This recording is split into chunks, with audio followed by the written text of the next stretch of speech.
Hi everyone, this is I'm Possible Terrence for another market update that I want to bring to all of your attention.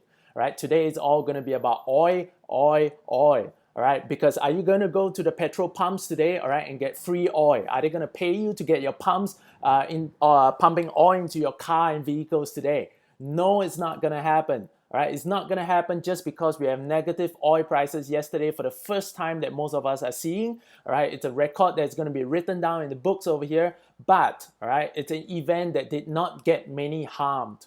All right, now what do I mean when I say did not get many harm? While many of your social medias are pumping up with headlines and people are posting and sharing about this news and information today, right? Let me give you a little bit in depth of what has actually happened over here. Now, so oils are traded in what we call futures contracts. So they actually have an expiry date tagged to each contract that is being traded. So the effect that you're seeing on the negative prices of oil was actually happening on this futures contract that expires in May. Yeah, all right. But being a May contract over here, it actually has a last trading month of yesterday's day. So yesterday was officially the day, right, where traders and anyone associated with these oils who had positions in them had to get out of them, all right, unless they actually want to take the physical delivery.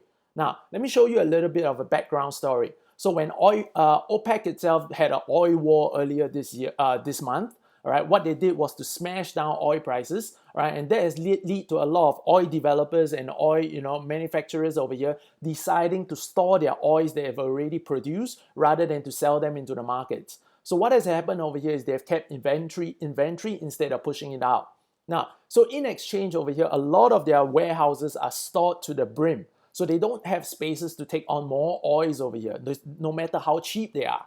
So what happens is that few trading arms over here who have decided to somehow held these positions until the very last day, all right, and decide to get rid of them, they had no one who wants to take these goods. No one wants to store oil because they ran out of space. All right, and these people who are trading it, they can't, they just can't store oil over here because when when the futures contract expired yesterday night, they would have no choice but to actually accept the physical delivery of these barrels of oil.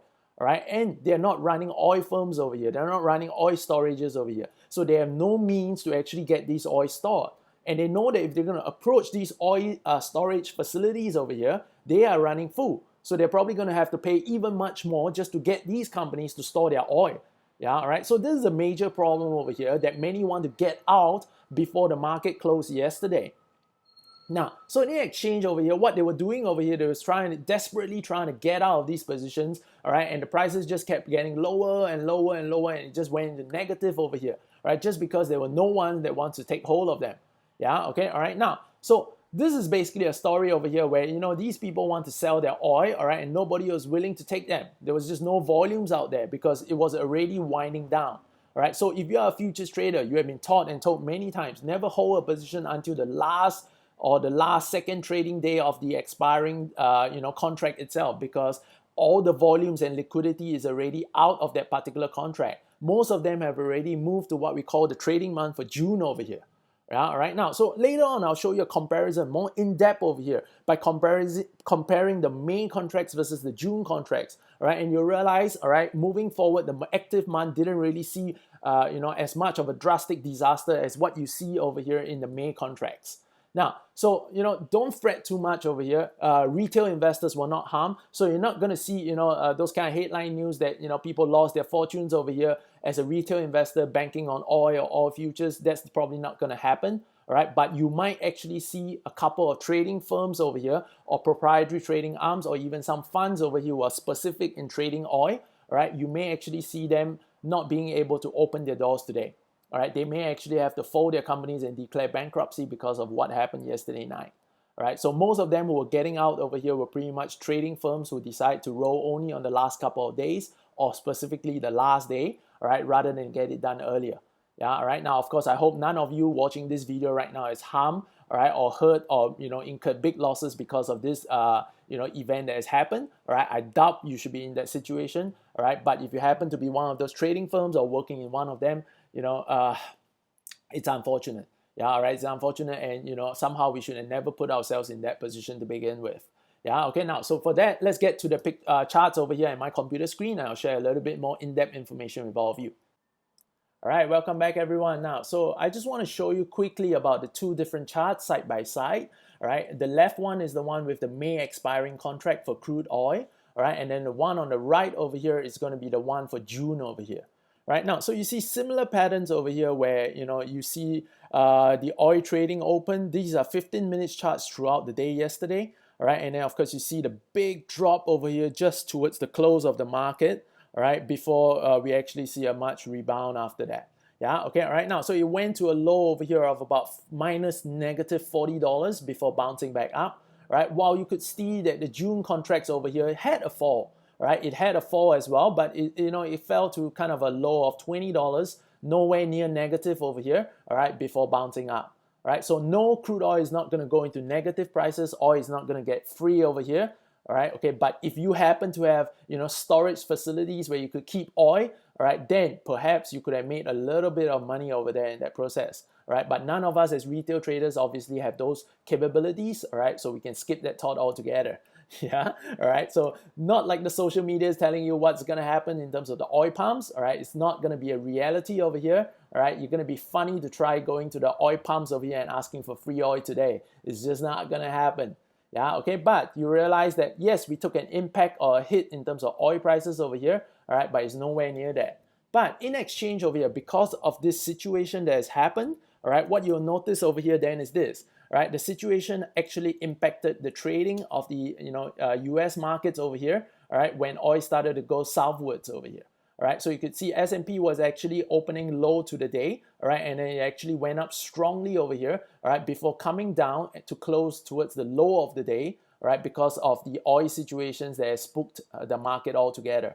All right, is it going to get worse? It may. Yeah, all right, because fear is now back into the markets. All right, fears may cause the rotation of sectors to go around over here. All right, and I kept telling my students over here, if we're going to get the next sell-off in the markets, all right, it's got to start from the technologies. All right, the technology companies have been unheard throughout this selling process in the first round itself. All right, some of them are still sitting on positive territory for the year. Right up to date over here. We have not seen the big guns like Microsoft and Apple actually get hit by the entire market.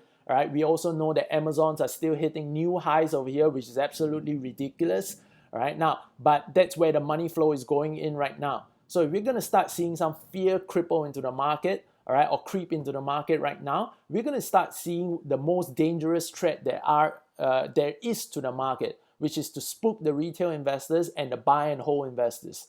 Yeah, okay, the buy and hold investors, if they're spooked over here, what they're going to do is they're going to redeem their investments. They're going to redeem some of the unit trusts, all right, to get some cash out of the markets, all right, and this in return over here would mean that, all right, the biggest companies in the stock market will have to be sold, all right, for these redemptions to happen, all right, and we all know what has happened to technology companies over the last couple of years, all right, because of the rise in their stock price over here. All right, many of them have now become what we call big tech. All right, big tech that is worth trillions of dollars over here before the market sold off. Right, but they're still worth almost $1 trillion at the moment. Right, so in terms of market cap, they're going to control a lot of weightage in the index itself, especially an index like S&P 500, which is a weighted index, rather than the Dow Jones itself, which is a price weighted index. Right now, so this is going to impact the S&P 500 because technology sector as a whole, majority tech companies account for more than 20% of the entire S&P 500 index. Right, so you can imagine this: if the technology were to get crushed over here, it's going to spike fear. All right, and that fear is going to translate to the financial sector, which is already not doing well. All right, which comprises of another 20% of the S&P 500. So you have up to 50% in two sectors of the S&P 500 index coming off. All right, in the redemption of funds, or be it with fear over here, and this is going to lead to the ultimate swift downfall in the round two, right, that we may be seeing in the markets over here. Right now, can you still trade right now? You surely can. All right, as option sellers, we're still looking for opportunities that make a lot of sense to us. All right, just like we actually got into an oil stock over here, we sold some put options on oil stocks. All right before the debacle of the crude oil crisis. All right, that we saw on the May contracts. How were we hit? We were actually not hit. All right, because the stock that we went into over here was actually up by about 50 cents for the day. All right, yeah, that's what I meant by, it's a one-off situation. It's unfortunate. a futures contract was expiring, right? But it didn't cause the ripple effect in terms of oil stocks over here in the entire market. Right. One stock, however, that is going to cause a lot of big impact over here is definitely going to be this one that you see on my screen right now, all right, which is USO. All right, so USO is an ETF, all right, exchange traded fund that's specifically tied up to crude oil contracts. Yeah, right now. So it's specifically tied up to crude oil contracts. So what they usually do is on the very last day itself, they will move those contracts from the May expiry to the June expiry, right? And they're going to have a very big problem today, right? Because if you can see what's happening right now by the rollover, all right, they're going from a product that is negative 30 to a product that's sitting at $20, right? So they're going to pay almost $30, $40, $50 just to get that rollover effect on this ETF stock itself. So this is one reason why we say, never ever trade leverage, products into ETFs if you don't know what you're doing, right? Because this is going to be a big risk over here on the USO ETF as a whole. Right now, Terence, what if I really want some exposure into oil sectors, all right, but not so much into crude oil itself? All right, now you can definitely look at ETFs as well. If you're in general, all right, you can look at ETFs like XLE, all right, which is basically an energy ETFs. Yeah, all right, and this energy ETF holds on to some of the major big oil companies, all right, in their portfolio holdings. So if you're not sure which oil company you want to get into, like our community did, all right, you may want to go into oil sector as a whole in the longer term over here. Yeah, all right. Now, so this is all I want to cover in terms of this video today. I hope I brought some light into your fears and your worries about crude oil today, all right, and what it's going to bring about to the markets. All right, yes, it's going to bring some fear, but it's not going to collapse and bring the world war tomorrow, all right, into the stock market or Wall Street over here. All right. Meanwhile, pick your trades, pick your battles over here. All right, I'm going to take a special group of students over here into earnings week season. All right, we're going to pick out a couple of trades tonight. All right, we're going to see how it turns out over here. All right, meanwhile, pick your trades, stay safe, be patient. There are going to be a lot of great opportunities out there in the markets coming really soon that I believe. All right, and I'll see you in the next market update. This is I'm Possible Terence Tan signing off over here. All right, if you're watching this on YouTube, click on the subscribe button so that you can follow my future updates over here. If you're watching this on Instagram over here, do follow my Instagram feeds to be updated on more of these video updates that I'll be putting up over here as well. All right, I'll catch you soon, everyone. See ya.